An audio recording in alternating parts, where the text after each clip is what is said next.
right, now to our next conversation. We're seeing 2024, Nigeria experienced a significant decline in car imports, reflecting the broader economic challenges there. If we look at the data now, we see total import value, that's at 1.26 trillion naira, that's for 2024, down 14% from the 2023 numbers. We see the average inflation rate there, definitely a big jump right there in 2024.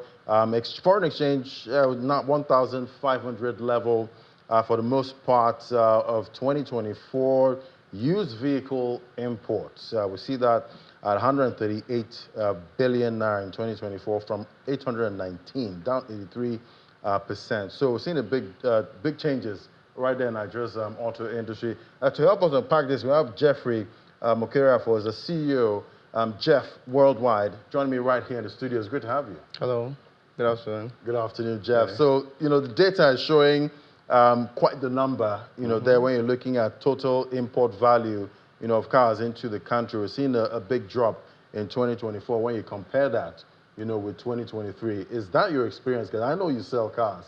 Is that what you see Well, in your market? On my side, there's an increased number, but generally, I think owing to that drop, we can attribute it to the dynamics of the business generally, because these cars are being imported by dealers.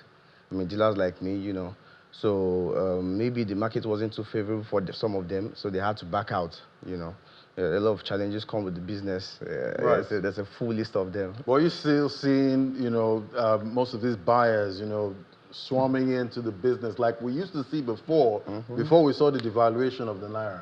Was that what you're seeing? Well, apart from the devaluation of the naira, we have other factors that influenced this drop. First off, talking about the naira is not stable. We have... Even though we've seen stability for a while now. Yeah, we want to That's see... been good for business. Yeah, we want to see more of that, actually, because, just imagine importing a car, dollars around, let's say, we have 1.5, you import a car, let's say the car comes in, have a value of about 60 million after paying duty, and then at some point, when the car, it takes some time for the car to get to Nigeria here, let's say 7 weeks to 8 weeks. And in the course of that time, before the car gets here, you have $1,200, and then this news is everywhere. So even the end users you're hoping to sell to, they know that dollar has dropped. So when you're telling them, I bought at this price, it doesn't make any sense, because I'm telling you, I can still get at, at the reduced dollar rate. So, yeah. So what do you do in that kind of situation? Do you have to sell at the market rate? Or what do you do? You just keep the car there? It's pretty dicey. We have to streamline it and look for a client that can, still afford to pay, at least if not too much of a profit margin, at least something substantial that you could still take home and, move on to the next business. Right. And would you say the car dealership business is still quite profitable, at this time? It is, but it has its own dynamics, and you have to be quite familiar with those dynamics in order for you not to make a loss. Right, and we did hear, President Tinubu, when he was campaigning, before becoming president, he did talk about not having to take cash, to buy a car. You don't have to take the full amount. He's going to, make plans around, car ownership. You can, pay in bits. You don't have to have the full sum, to make those purchases. Are you seeing that in the market, right now? Are people able to spread payments for cars, or they just have to bring the whole money? Well, the thing is, we had this challenge before. There was a limit to car financing access a lot more in the past, but these days we have companies that facilitate that, and we have tried in our own capacity to partner with these companies. One of such is AutoCheck. This partnership has brought along possibilities where you can pay 40%, of the cost of a car, and then spread the balance over 6 to 24 months. What's the interest rate like? It's about...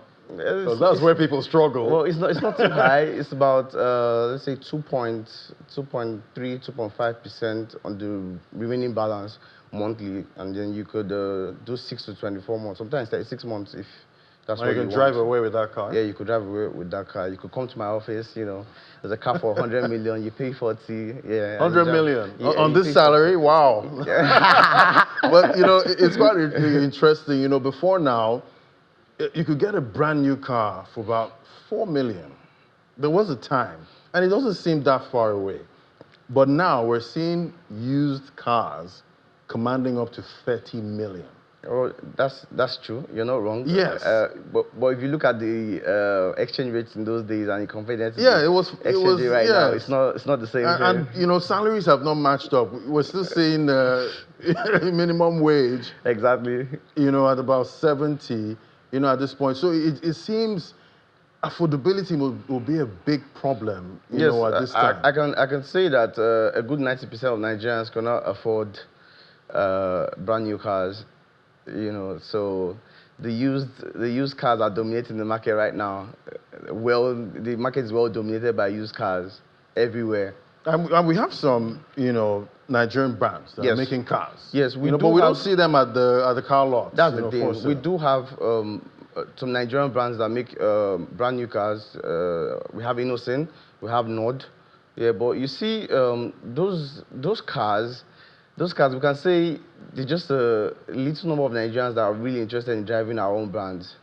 I mean, look at the Innocent vehicle. He released a particular trim that looks like the Mercedes-Benz G-Wagon. I think it was Sir Alex Otti, that's the Abia State governor, that really patronized him. And he even there's still plans to set up some plants, for the production of these cars.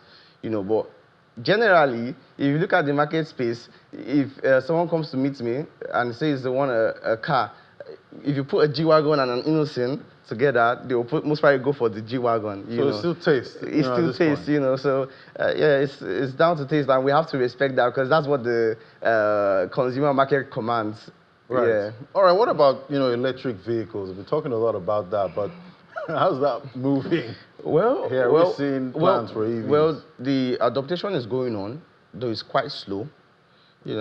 Comparing the electric cars to the petrol, the gas Do you have cars. customers that say, I want this EV, I want a Tesla? Yes, for the Tesla, yes.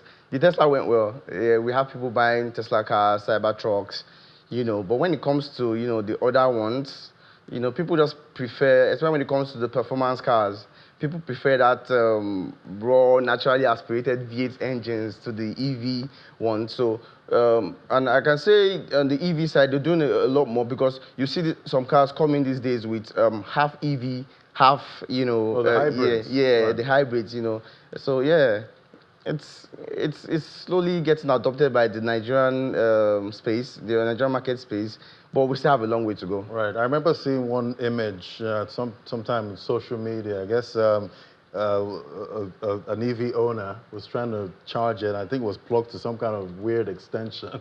Okay, about that, I think we need more outlets where people could charge.